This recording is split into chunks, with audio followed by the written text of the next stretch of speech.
ഞാൻ KR സാജുവിലേക്ക് ഒരു കൂടി. സാജു, ഈ ഹാരിസിന്റെ തുറന്നു പറച്ചിലിൽ കേരളത്തിൽ വലിയ ഒരു ചർച്ചയ്ക്ക് തുടക്കം കുറിച്ചിട്ടുണ്ട്. അതിൽ തന്നെ ഹാരിസ് എന്തോ അപരാധം ചെയ്തുവെന്ന് ജനങ്ങളാകെ കരുതുന്നില്ല. അദ്ദേഹം പറഞ്ഞ കാര്യങ്ങളെ സാധൂകരിക്കുന്ന വിവരങ്ങൾ പിന്നാലെ വരികയും ചെയ്യുന്നു. ആ ആശുപത്രിയിൽ ചികിത്സ തേടി പോയ ആളുകൾക്ക് അതിന്റെ വസ്തുത അറിയുകയും ചെയ്യാം. അതുകൊണ്ട് ഹാരിസിനെ പണ്ട് നേരത്തെ ഉത്തർപ്രദേശിൽ കഫീൽ ഖാനെ കൈകാര്യം ചെയ്തതുപോലെ നേരിടുക എന്നത് രാഷ്ട്രീയമായി ഗുണപരമായിരിക്കുമോ? ഗവൺമെന്റ് ഈ റിപ്പോർട്ടിന്റെ അടിസ്ഥാനത്തിൽ അദ്ദേഹത്തിനെതിരെ നടപടിക്ക് വേഗത്തിൽ തുനിഞ്ഞേക്കുമോ സാജു?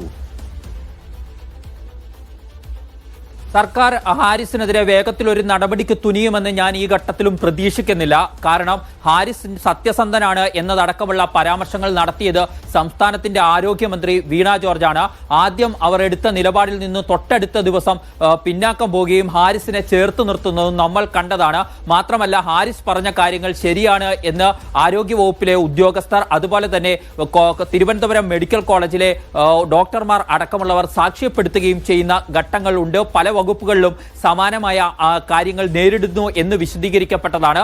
സ്വാഭാവികമായും അങ്ങനെ നടപടിയിലേക്ക് പോയാൽ വലിയ രീതിയിലുള്ള എതിർപ്പുണ്ടാവും. മറ്റൊന്ന്, രാഷ്ട്രീയമായി തന്നെ ചോദ്യങ്ങൾ ഉയരും. കാരണം ഒരു ഡോക്ടർ അദ്ദേഹത്തിന്റെ രോഗിയെ ചികിത്സിക്കാൻ ആവശ്യമായ ശസ്ത്രക്രിയ നടത്താൻ ആവശ്യമായ ഉപകരണങ്ങൾ കിട്ടാത്തത് ചൂണ്ടിക്കാണിച്ചതിന്റെ പേരിൽ അദ്ദേഹത്തിനെതിരെ നടപടിയെടുക്കുന്നതിന്റെ ധാർമ്മികത സംബന്ധിച്ച ചോദ്യത്തിന് ആരോഗ്യവകുപ്പും സംസ്ഥാന സർക്കാരും ഉത്തരം പറയേണ്ടി വരും. അതുകൊണ്ട് തന്നെ അത്തരം ഒരു നടപടിയിലേക്ക് ശുപാർശ ലഭിച്ചാലും പോകുന്നതിനെക്കുറിച്ച് സർക്കാർ രണ്ടുവട്ടം ആലോചിച്ച് മാത്രമേ തീരുമാനമെടുക്കാൻ കഴിയൂ എന്നുള്ളത് വസ്തുതയാണ്.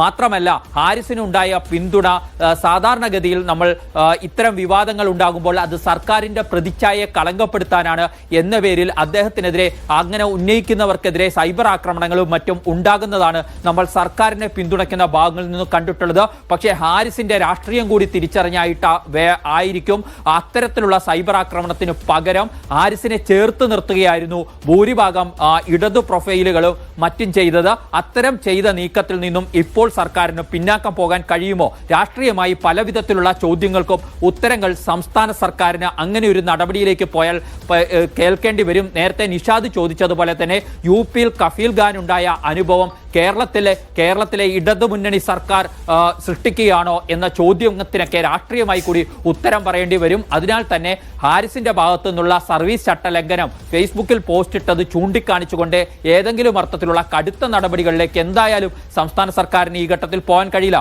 പക്ഷേ ഈ വിവാദമുണ്ടായ ആദ്യ ദിവസങ്ങളിൽ തന്നെ നമ്മൾ ചൂണ്ടിക്കാണിച്ച ഒരു കാര്യമുണ്ട്. ഫേസ്ബുക്കിലൂടെ മറ്റ് 2 IAS ഉദ്യോഗസ്ഥരെ വിമർശിച്ചതിന്റെ പേരിലാണ് N പ്രശാന്ത് IAS-നെ സർവീസിൽ നിന്നും സസ്പെൻഡ് ചെയ്യുകയും ആ സസ്പെൻഷൻ നീട്ടിക്കൊണ്ടുപോവുകയും ഒക്കെ ചെയ്യുന്നത്. അങ്ങനെ കീഴ്വഴക്കങ്ങൾ ഉണ്ടോ എന്ന് ചോദിച്ചാൽ IAS ഉദ്യോഗസ്ഥന്റെ കാര്യത്തിൽ തന്നെ കീഴ്വഴക്കമുണ്ട്. അവിടെ ഒരു ആശുപത്രി സൂപ്രണ്ട് അതിലും വലിയ ഘടകം ഒന്നുമല്ല എന്നിരിക്കെ, പക്ഷേ നമ്മൾ വിവരാവകാശ നിയമത്തിന്റെ കാലത്ത് എല്ലാം ട്രാൻസ്പെറന്റ് ആവണമെന്ന് ഭരണാധികാരികൾ തന്നെ പറഞ്ഞുകൊണ്ടിരിക്കുന്ന കാലത്ത് ഒരു സിസ്റ്റത്തിന്റെ വീഴ്ച ഒരാൾ ചൂണ്ടിക്കാട്ടിയതിന് അയാൾക്കെതിരെ നടപടിയെടുക്കാൻ ഒരു സർക്കാരിന് എത്രത്തോളം ധാർമ്മികമായി കഴിയും എന്ന ചോദ്യം അവിടെ ബാക്കിയുണ്ട്. അതുകൊണ്ട് തന്നെ ഹാരിസ് ചിറക്കലിനെതിരെ കടുത്ത നടപടികളിലേക്ക് പോകാൻ സംസ്ഥാന സർക്കാർ എന്തായാലും ആഗ്രഹിക്കില്ല. അത് രാഷ്ട്രീയമായ വിമർശനങ്ങൾക്ക് ഇടയാക്കുമെന്ന് സംസ്ഥാന സർക്കാരിനറിയാം. പക്ഷേ സർവീസ് ചട്ടത്തിൽ അങ്ങനെ പല കാര്യങ്ങളുമുണ്ട്. ഗവൺമെന്റ് ഉദ്യോഗസ്ഥർ സർക്കാരിനെ വിമർശിക്കാൻ പാടില്ല. പക്ഷേ ഇവിടെ സർക്കാരിനെ പോലുമല്ല വിമർശിച്ചിരിക്കുന്നത് എന്ന വസ്തുത കൂടി ബാക്കി നിൽക്കുന്നു. സിസ്റ്റത്തിന് പ്രശ്നങ്ങൾ ഉണ്ടെന്ന് പറഞ്ഞത് സംസ്ഥാനത്തിന്റെ ആരോഗ്യമന്ത്രി വീണ ജോർജ് കൂടിയാണ്. അങ്ങനെയെങ്കിൽ ഹാരിസ് ചിറക്കൽ ചെയ്തതിന് സമാനമായ കുറ്റം വീണ ജോർജ് ചെയ്തിട്ടില്ലേ എന്ന ചോദ്യം കൂടി ഉയരേണ്ടി വരും. അതുകൊണ്ട് ഏകപക്ഷീയമായി ഹാരിസ് ചിറക്കലിനെതിരെ നടപടിയെടുത്തുകൊണ്ട് സംസ്ഥാന സർക്കാരിന് മുന്നോട്ട് പോകാൻ കഴിയില്ല. അങ്ങനെ വന്നാൽ അത് സംസ്ഥാന സർക്കാർ ഇപ്പോൾ നേരിടുന്നതിൽ അധികമുള്ള ചോദ്യങ്ങൾ നേരിടേണ്ടി വരുമെന്ന കാര്യം ഉറപ്പാണ്.